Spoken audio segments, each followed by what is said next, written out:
ربنا ولا تحملنا ما لا طاقة لنا به واعف عنا واغفر لنا وارحمنا۔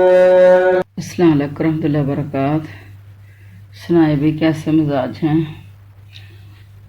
اللہ کرے کہ آپ سب خیر و عافیت سے ہوں اور اللہ کا دین سیکھنے کی طرف بھرپور متوجہ ہوں۔ جی اپنے سبق کی طرف آتے ہیں۔ بعض اوقات نا جی موسم کے تبدیلی کی وجہ سے کچھ صحت خراب ہو جاتی ہے، تو اپنی میڈیسن جو ہیں وہ ٹائم پہ لیا کریں اور اس کو ایشو نہیں بنا لینا کہ ہم نے دین نہیں سیکھنا، تو اپنی کلاسیں جو ہیں پراپر لیں۔ کچھ نہیں ہوتا، گھنٹے ڈیڑھ کی کلاس ہے تو اپنی میڈیسن لیں اور آئیں۔ میں نے کبھی صحت کی خرابی کی وجہ سے کبھی میں نے چھٹی نہیں کی، بس میڈیسن لی اور پھر چل پڑی۔ اللہ تعالی ہم سب کا حامی و ناصر ہو۔ آئیے سب کی طرف آتے ہیں، اور ہم نے پچھلے 100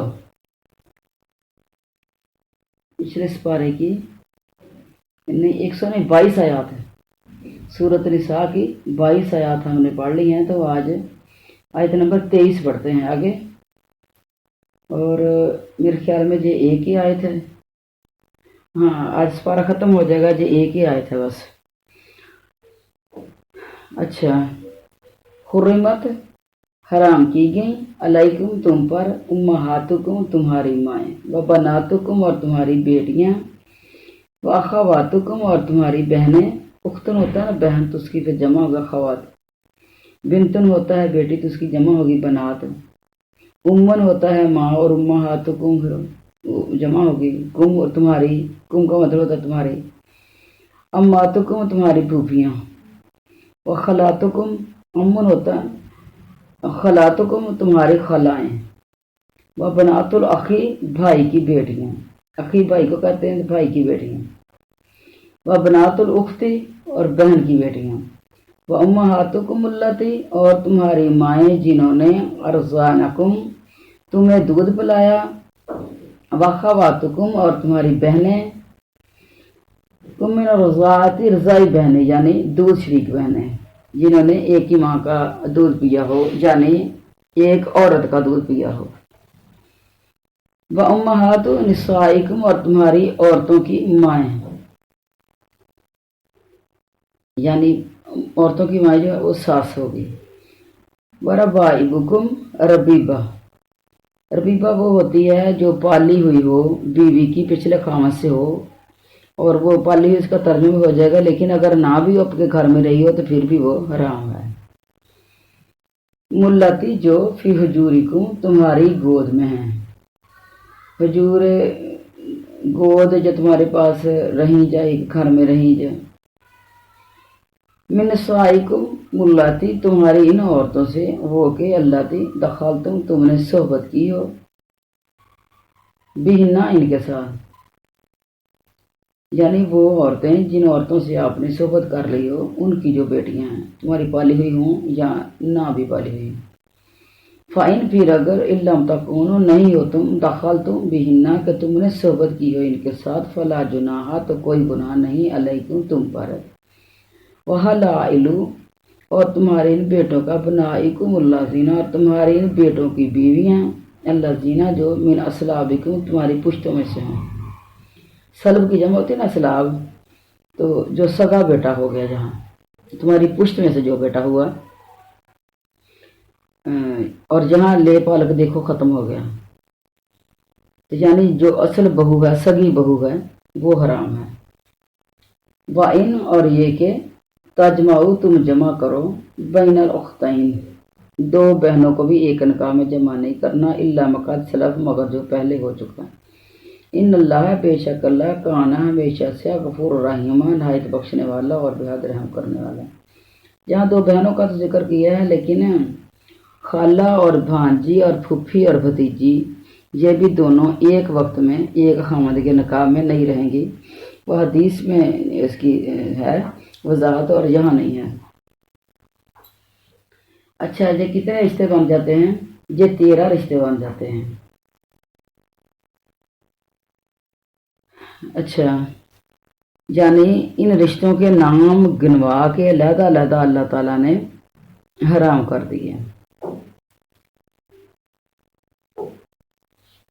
نسبی ہو گئے رشتے جو نسب کی وجہ سے ہیں، جس طرح ماموں خالہ نسب کی وجہ سے۔ رضائی ہو گئے جو دودھ پلانے کی وجہ سے ہوتے ہیں، کہ اگر ایک عورت وہ کوئی ہو چاہے، تو اگر اس نے دوسرے کو بھی دودھ پلایا ہے تو چاہے وہ دونوں کی ماں نہیں ہے تو پھر دونوں ہی جو ہیں وہ اس کی اولادیں ہو جائیں گی، اور دونوں کو آپس میں نکاح نہیں ہوگا کہ وہ دونوں کو ایک عورت نے دودھ پلایا ہے۔ اور سسرالی رشتے سے بھی کچھ حرام ہو گئی خواتین۔ تو نسب کیا ہوتا ہے؟ حسب و نسب جو سگے رشتے ہوتے ہیں وہ بھی اس کے اندر آ گیا، دودھ پلانے والے آ گئے، سسرالی۔ کچھ رشتے وہ ہوتے ہیں کہ نکاح کی ضرب لگنے سے وہ حرام ہو گئے، تو اس کے اندر کوئی ذات پات کوئی دوسری چیز نہیں ہے، وہ نکاح سے حرام ہو گئے۔ اچھا، ان رشتوں کا بیان اس صورت میں ہو رہا ہے۔ حضرت ابن عباس رضی اللہ تعالیٰ فرماتے ہیں 7 عورتیں بے وجہ نسب حرام ہیں اور 7 بے وجہ سسرال کے۔ پھر اپنی سائد کی تلاوت کی جس میں بہن کی لڑکیوں تک نسبتی رشتوں کا ذکر ہے، اور تمام علماء کرام نے اس آیت سے اصلاح کیا ہے کہ جو زنا سے لڑکی پیدا ہوئی ہو وہ بھی اس پیدانی پر حرام ہے، کیونکہ یہ بھی بیٹی ہے اور بیٹیاں حرام ہیں۔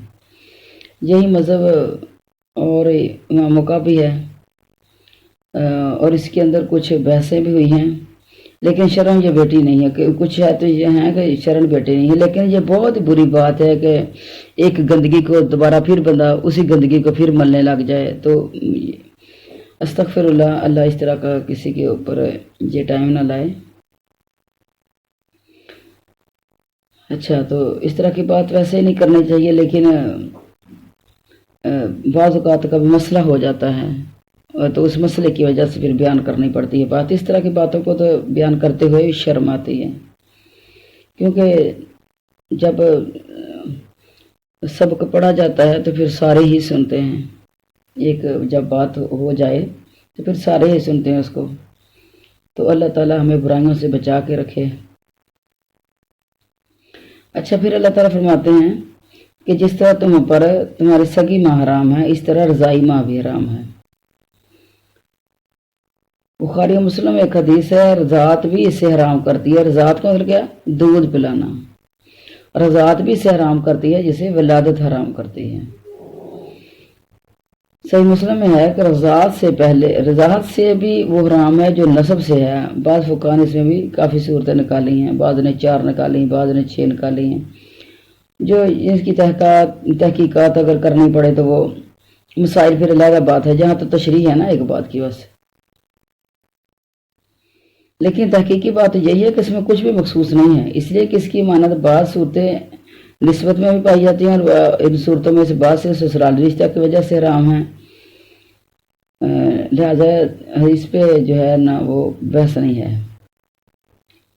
اچھا، دوسرا ائمہ کا اس میں بھی اختلاف ہے کہ کتنی مرتبہ دودھ پینے سے رضاعت ثابت ہوتی ہے، حرمت ثابت ہوتی ہے۔ بعض تو کہتے ہیں تعداد معین نہیں ہے، دودھ پیتے ہی حرمت ثابت ہو گئی ہے۔ امام مالک بھی یہی فرماتے ہیں، ابن عمر، سعید بن مسیب، عروہ بن زبیر اور امام زہری کا قول بھی یہی ہے۔ دلیل یہ ہے کہ رضاعت یہاں عام ہے، یہاں کیا ہے کہ رضائی بہن، رضائی رشتے، تو جہاں عام ہے، جہاں یہ نہیں کہا گیا کہ رضاعت کیسے ثابت ہوگی۔ بعض کہتے ہیں 3 مرتبہ پیے تو حرمت ثابت ہو گئی ہے۔ صحیح مسلم میں ایک حدیث اس طرح کی ہے کہ نبی کریم علیہ السلام نے فرمایا 1 مرتبہ کا چوسنا یا 2 مرتبہ کا پی لینا حرام نہیں کرتا۔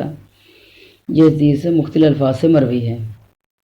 بعض کہتے ہیں 5 مرتبہ کے دودھ پینے سے حرمت ثابت ہوتی ہے، اس سے کم نہیں۔ تو ایک دلیل یہ بھی ہے کہ بنت سہل کی روایت سے ہے کہ ان کو رسول اکرم صلی اللہ علیہ وسلم نے حکم دیا کہ حضرت سالم کو جو حضرت ابو حذیفہ کے مولا تھے 5 مرتبہ دودھ پلا دیں۔ حضرت عائشہ اسی حدیث کے مطابق جس عورت کے گھر کسی کا آنا جانا دیکھتی اسے یہی حکم دیتی۔ امام شافعی اور ان کے صاحب کا فرمان بھی یہی ہے کہ 5 مرتبہ دودھ پینا معتبر ہے۔ بس اللہ ہی جانتا ہے، صحیح بات ہے، لیکن بچ کے ہی رہنا چاہیے، احتیاط کے ساتھ ہی رہنا چاہیے۔ لیکن دیکھیں کہ قرآن کا جو ہے انداز بیان کیا ہے کہ رضاعت سے حرمت ثابت ہو گئی، تو ایک دفعہ اگر سیر ہو کے پی لیا جائے تو جو جسم کا حصہ بن گیا سارے جسم کے اندر چلا گیا، تو میرا خیال تو یہ ہے کہ رضاعت ثابت ہو گئی ہے۔ لیکن یہ پھر فتاوی جا سے فتویٰ لے لیا جائے تو وہ بھی ٹھیک ہے، احادیث بھی ٹھیک ہیں، لیکن مزید احتیاط جو ہے وہ کرنی چاہیے خود۔ ایسا نہ ہو کہ ساری عمر کی جو نیکیاں کی ہیں وہ ساری کی ساری ضائع ہو جائیں تھوڑی سی بے احتیاطی میں، اور بہن بھائی وہ بن رہے ہوں اور ان کا نکاح کر دیا جائے، تو ذرا بہت زیادہ احتیاط کرنے کی ضرورت ہے۔ اور آپس میں جو کچھ خواتین ایسے کر لیتی ہیں، ایک عورت بیمار تھی تو دوسری عورت نے اس کا بچہ لے لیا اور اس کو دودھ پلا دیا کہ وہ پلا نہیں سکتی تھی تو وہ بیمار تھی، تو کس طرح کئی دفعہ میں نے اس طرح کا دیکھا ہے۔ وہ میرے جاننے والی تھی، 2 بہنیں تھیں، ایک ہی گھر میں بیاہی ہوئی تھی، تو کہنے لگی کہ میری سسٹر بہت ہی زیادہ بیمار تھی، بچے کو سنبھال نہیں سکتی تھی، تو میں نے دودھ پلا دیا ہے، تو اب میں پچھتا رہی ہوں کہ نہ دودھ پلاتی۔ تو چلو تھوڑی سی جو ہے احتیاط کی جائے، بہرحال احتیاط جو ہے وہ زیادہ بہتر ہے۔ بہت ہی زیادہ ضرورت بن جائے، مسئلہ بن جائے تو دودھ پلا دیں، ورنہ جو ہے وہ احتیاط رکھیں کہ بعد میں پھر مسائل بن جاتے ہیں۔ اور یہ بھی یاد رہے کہ تمام علماء کا یہ بھی مذہب ہے کہ یہ رضاعت دودھ چھٹنے سے پہلے یعنی 2 سال کے اندر کی عمر میں ہو۔ اس کا مفصل بیان جو ہے نا حولین کاملین کی تفسیر سورہ بقرہ میں گزر چکا ہے۔ پھر اس میں اختلاف ہے کہ اس رضاعت کا اثر رضائی ماں کے خامہ تک بھی پہنچے گا کہ نہیں، تو یہ پھر لمبے چوڑے سلسلے ہو جاتے ہیں کہ وہ دودھ پلانے تک رہے گا، رضائی باپ تک نہیں پہنچے گا، کچھ کی تفصیلات کے اندر وہ رضائی باپ تک پہنچے گا۔ تو پھر اللہ تعالیٰ فرماتے ہیں کہ ساس بھی حرام ہے، جس لڑکی سے نکاح ہو بے وجہ نکاح ہونے کی اس کی ماں اس پر حرام ہوگی، خواہ صحبت کرے یا نہ کرے۔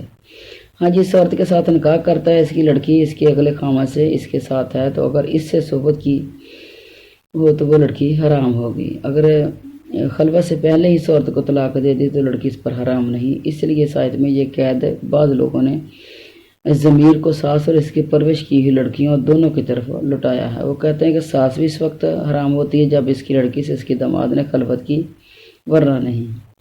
صرف عقد سے نہ تو عورت کی ماں حرام ہوتی ہے نہ عورت کی بیٹی۔ حضرت علی رضی اللہ عنہ فرماتا ہے کہ جس شخص نے کسی لڑکی سے نکاح کیا پھر دخول سے پہلے ہی طلاق دے دی تو وہ اس کی ماں سے نکاح کر سکتا ہے، جیسے کہ ربیبہ لڑکی سے اس کی ماں کو اسی طرح کی طلاق دینے کے بعد نکاح کر سکتا ہے۔ حضرت زید بن ثابت سے بھی یہی منقول ہے۔ ایک اور روایت میں بھی آپ سے مروی ہے کہ آپ فرماتے ہیں کہ جب وہ عورت غیر مدخولہ مر جائے اور یہ خامد اس کی میراث لے لے تو پھر اس کی ماں کو لانا مکروہ ہے۔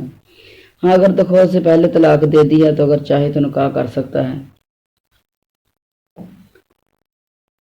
حضرت بکر بن کنانہ فرماتے ہیں کہ میرا نکاح میرے باپ نے طائف کی ایک عورت سے کرایا، ابھی رخصتی نہیں ہوئی تھی کہ اس کا باپ میرا چچا یعنی فوت ہو گیا، اس کی بیوی یعنی میری ساس بیوہ ہو گئی اور وہ بہت مالدار تھی۔ میرے باپ نے مجھے مشورہ دیا کہ اس لڑکی کو چھوڑ دوں اور اس کی ماں سے نکاح کر لوں۔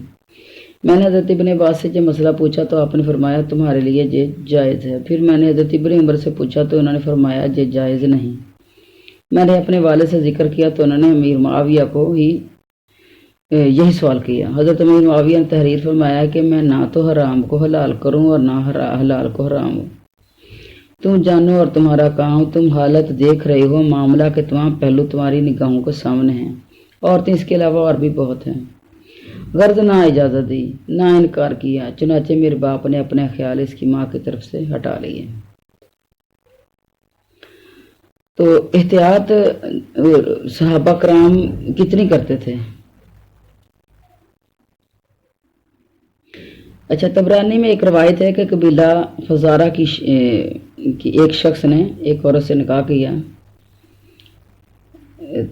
پھر اس کی بیوہ ماں کے حسن پر فریفتہ ہوا تو حضرت ابن مسعود سے مسئلہ پوچھا، کیا مجھے اس کی ماں سے نکاح کرنا جائز ہے؟ آپ نے فرمایا ہاں۔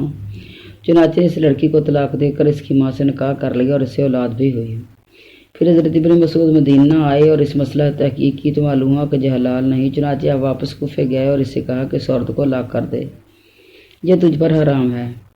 اس نے اس فرمان کی تعمیل کی اور اسے لاک کر دیا۔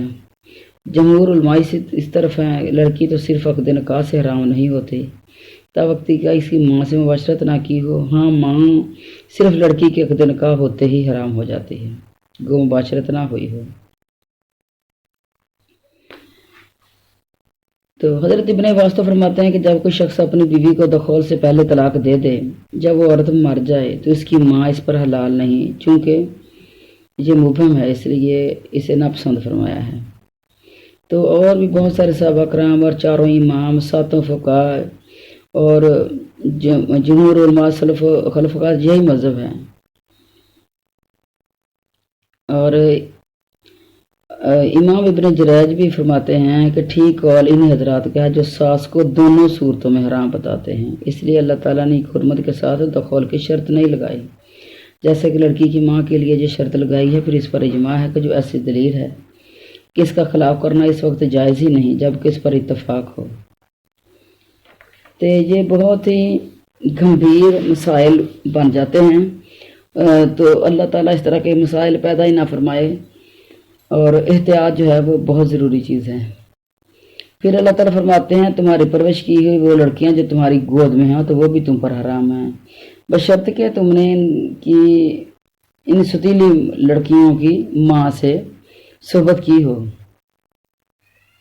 اچھا، اور خواہ گود میں پلی ہوں یا نہ پلی ہوں، حرام ہے، چونکہ مومن ایسی لڑکیاں اپنی ماں کے ساتھ ہی ہوتی ہیں اور اپنے ستیلے باپوں کے ہاں ہی پرورش پاتی ہیں، اس لیے یہ کہہ دیا کہ یہ کوئی قید نہیں ہے، جیسے اس آیت میں ہے وَلَا تُكْرِهُ فَتَيَّاتِكُمْ عَلَى الْبُغَاءِ إِنْ أَرَادَا تَحَصُّنًا، یعنی تمہاری لونڈیاں اگر پاک دم رہنا چاہتی ہوں تو تم انہیں بدکاری پر بے بس نہ کرو۔ یہاں بھی یہ قید کہ اگر وہ پاک دم رہنا چاہیں، صرف بار بار واقعے کے غلبے کے لیے ہے، یہ نہیں کہ اگر وہ خود ایسی ہوں تو انہیں پھر اس بات پر آمادہ کرو، ایسا نہیں ہے، یعنی نہیں کرنا، ان کو آمادہ کرنا ہے ان کو بدکاری پہ۔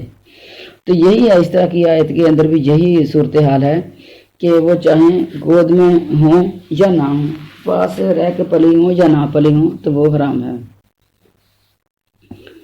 بخاری مسلم کے ایک حدیث ہے، حضرت ام حبیبہ نے کہا یا رسول اللہ صلی اللہ علیہ وسلم، آپ میری بہن ابو سفیان کی لڑکی عزہ سے نکاح کر لیجیے۔ آپ نے فرمایا کیا تم یہ چاہتی ہو؟ ام المومنین نے کہا ہاں، میں آپ کو خالی تو نہیں رکھ سکتی، پھر میں اس بھلائی میں اپنی بہن کو ہی کیوں نہ شامل کروں؟ آپ نے فرمایا سنو، وہ مجھ پر حلال نہیں۔ ام المومنین نے کہا میں نے تو سنا کہ آپ ابو سلمہ کی بیٹی سے نکاح کرنا چاہتے ہیں۔ آپ نے فرمایا ان کی وہ بیٹی ام سلمہ سے ہے؟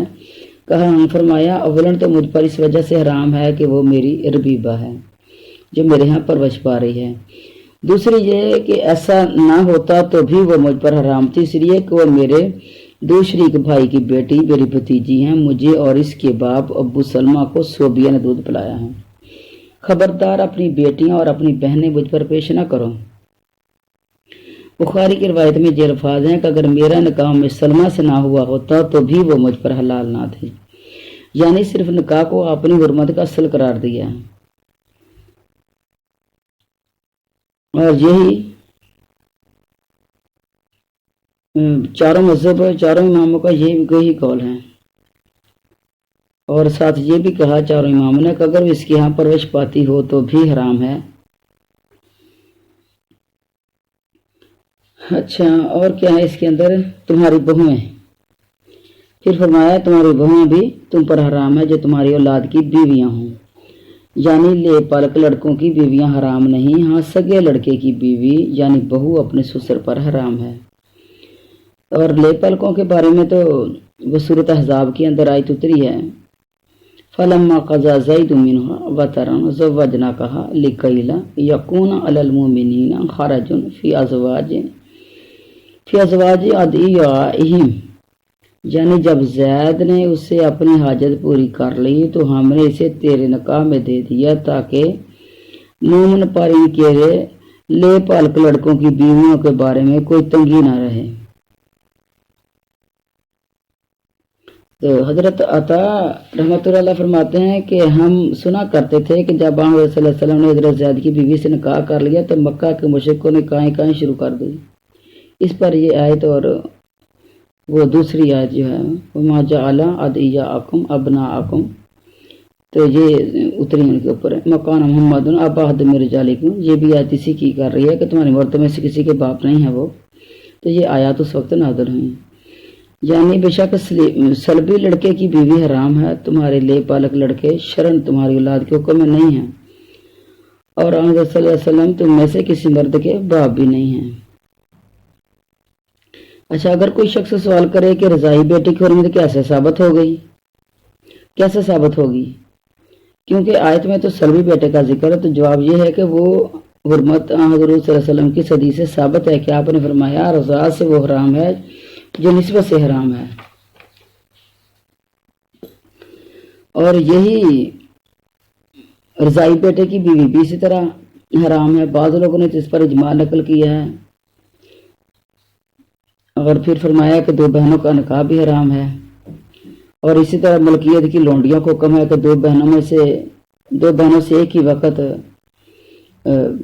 یعنی جو لونڈیاں ہوں ان سے بھی حرام ہے، یعنی کیونکہ لونڈیاں بغیر نکاح کے ہوتی ہیں نا، تو پھر بھی لونڈیوں کو 2 بہنوں کو نہیں رکھنا۔ مگر جاہلیت کے زمانے میں جو ہو چکا ہے اس سے ہم درگزر کرتے ہیں۔ اللہ تعالیٰ فرماتے ہیں جاہلیت والے کام سے ہم درگزر کرتے ہیں، پس معلوم ہوا کہ اب یہ کام آئندہ کسی وقت جائز نہیں۔ اچھا، ایک جگہ اور بھی اللہ تعالیٰ قرآن پاک فرماتے ہیں کہ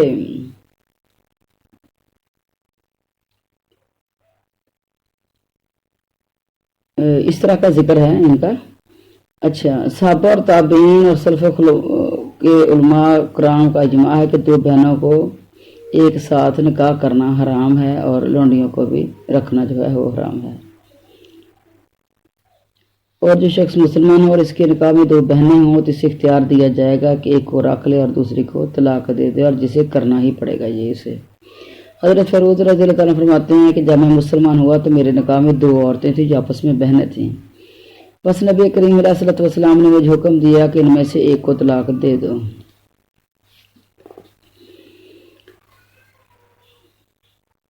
اچھا،